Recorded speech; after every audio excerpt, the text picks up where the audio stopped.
Can kindness sometimes destroy the very person who shows it? In one quiet village, that truth became a painful reality.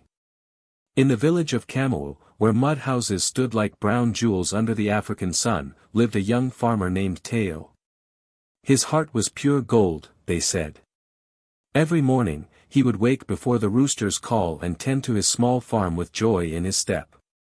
The village was simple but beautiful. Children played by the clear stream that ran through the center. Women carried water pots on their heads while singing old songs. Men sat under the big irika tree, sharing stories and solving village matters. Tayeo was loved by all. When old Mama Mari couldn't carry her heavy basket, he carried it. When little Kofi lost his toy in the river, Tayeo dove in to get it back.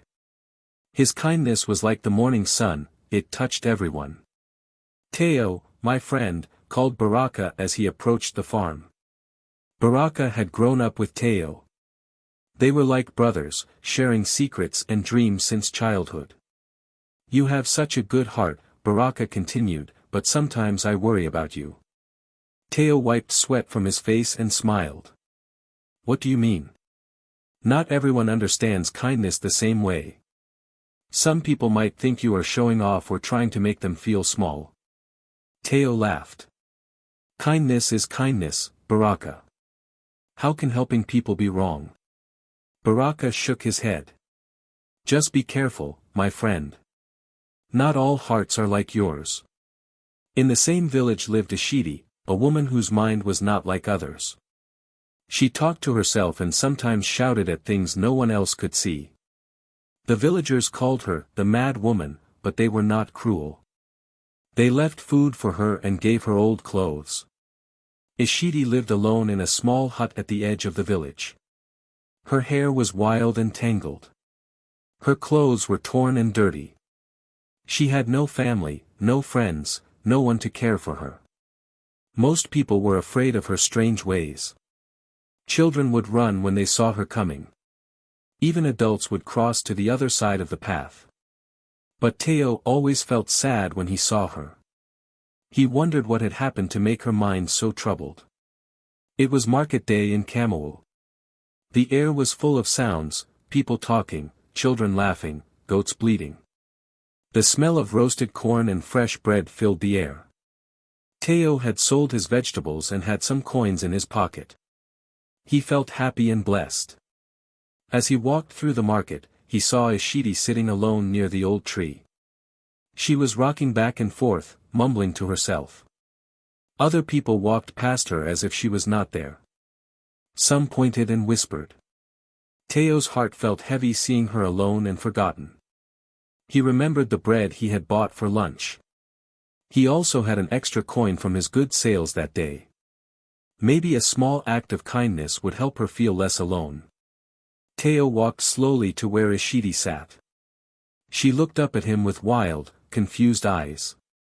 Good afternoon, sister, Tayeo said gently. I thought you might be hungry. He placed the bread beside her and then took out a shiny coin. It was not much money, but it could buy her something to eat for dinner. This is for you, he said, holding out the coin. Ishidi stared at the coin, then at Tayeo. Her eyes grew angry and dark. She stood up suddenly, pushing the bread away. You think I am a beggar, she screamed. You think you are better than me? People in the market stopped what they were doing. They turned to watch as Ishidi's voice grew louder and more angry. I curse you, Tayeo, she shouted, pointing her finger at him. Your kindness is fake. You give coins to make yourself feel important. I curse your good name. I curse your blessed life. Tayeo stood shocked. He had never expected this reaction. He tried to speak, but Ishidi was not finished. You insult me with your pity. You think throwing coins at me makes you a good man? I curse you. May everyone see what you really are. The market fell silent. People stared at Tayeo with wide eyes. Some looked shocked, others looked confused. After Ishidi's outburst, she walked away, still muttering angrily. Tayeo stood there, not knowing what to do. The bread lay in the dust where she had pushed it. People began to whisper among themselves. Tayeo could hear bits of their conversations. Did you see that? What was Tayeo thinking? Maybe she had a point. Why would he embarrass her like that? Tayeo picked up the bread and walked away quickly. His face burned with shame. He had only wanted to help, but somehow he had made everything worse. That evening, Baraka came to Tayeo's hut. He found his friend sitting alone, staring at the floor. I heard what happened at the market, Baraka said softly. Tayeo looked up. His eyes were sad and confused. I don't understand, Baraka. I was just trying to help her. Why did she react like that? Baraka sat down beside his friend. Sometimes, my brother, people don't want help. Sometimes they want respect more than coins. But she needs food, clothes, everything. How is giving her money an insult? Maybe she felt like you were looking down on her. Maybe in her troubled mind, your kindness seemed like pity. Word of the market incident spread through the village like fire through dry grass. By the next morning, everyone knew about Tayeo and Ishidi. Some people defended Tayeo. He was just being kind, they said. He has always helped everyone. But others began to question his actions. Maybe he was showing off, some whispered. Maybe he wanted people to see how generous he is. Did you see how he gave her the coin? Like she was a beggar.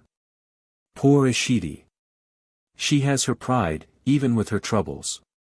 The story grew and changed as it passed from person to person. Soon, people were saying things that never happened. Elder Chimweta was the wisest woman in the village. She had lived for many seasons and seen many things. When she heard about the incident, she called Tayeo to her hut. Sit, my son, she said kindly. Tell me what happened at the market. Tayeo told her everything. He spoke about wanting to help Ishidi, about the coin, about her angry response. Chimweta listened carefully. When he finished, she was quiet for a long time. Tayeo, she finally said, your heart is good. This I know. But kindness without wisdom can sometimes cause pain. What do you mean, grandmother? When we help others, Chimweta explained, we must think about how they will feel. Ishidi may be troubled in her mind, but she still has feelings. She still has pride. Tayeo listened carefully as the old woman continued. Giving money to someone in public can make them feel small. It tells everyone around that this person needs help. Some people do not want others to see their struggles. But how else can I help people who need it? There are many ways to show kindness, my son. You could have left food at her hut quietly. You could have asked her if she needed help instead of just giving. You could have treated her like a person, not a problem to solve. The next market day, tensions were high. People looked at Tayeo differently. Some still smiled, but others turned away. The whispers followed him everywhere. Ishidi was at the market too. When she saw Tayeo, her eyes filled with anger again. Look, she shouted. The great helper is here. The man who thinks his coins can fix everything. A crowd began to gather. Some people looked uncomfortable, but others seemed interested in the drama. I told you all. Ishidi continued. His kindness is poison. He helps people to make himself look good. The village began to take sides. Those who had always loved Tayeo defended him. But others, influenced by Ishidi's words and the growing rumors, began to doubt him. Maybe we never really knew him, some said.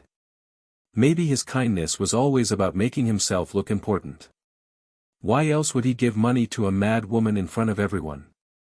Tayeo's reputation, built over years of genuine kindness, was crumbling. People who had once smiled at him now looked away.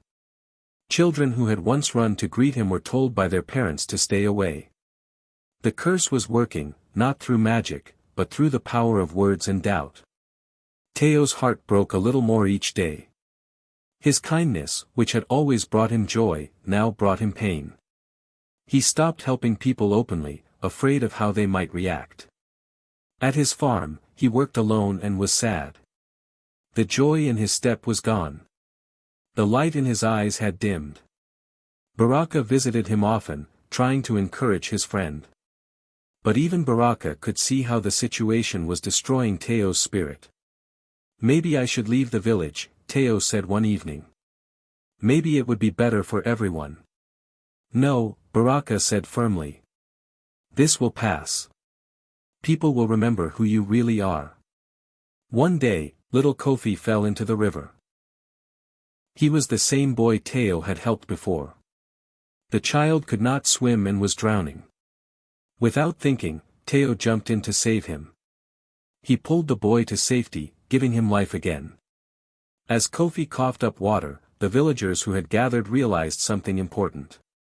Tayeo had risked his own life to save the child. He had not thought about his reputation or what people would say. He had just acted from his heart. Even Ishidi, who had heard the commotion, came to see what happened. When she saw Tayeo holding the wet, crying child, something in her eyes changed. Elder Chimweta stood up among the crowd. Her voice was strong and clear. "People of Kamawu," she said, "today we have seen true kindness. Not the kind that seeks praise, but the kind that acts without thinking of reward." She looked at Tayeo, then at the villagers. "We have been foolish. We let words and whispers make us forget what we knew in our hearts.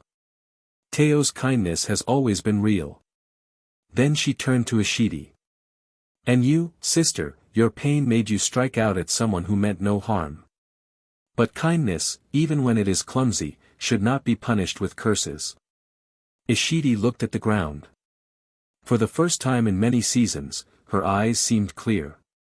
I was angry," she whispered. "So angry at the world. And you were there, being good, and I hated it." As the sun set over Kamawu, the village learned important truths. Kindness is indeed noble, but it must be given with wisdom and respect. We must think about how our help makes others feel, not just about our desire to help. The villagers also learned not to let words and rumors destroy what they know to be true. Sometimes the loudest voices are not the wisest ones. And Tayeo? He learned that kindness is not always easy or simple. Sometimes it requires more than just good intentions. It requires understanding, patience, and wisdom. The curse was broken, not by magic, but by truth and understanding. And in that small village, kindness learned to walk hand in hand with wisdom. Don't forget to subscribe for more powerful African village stories.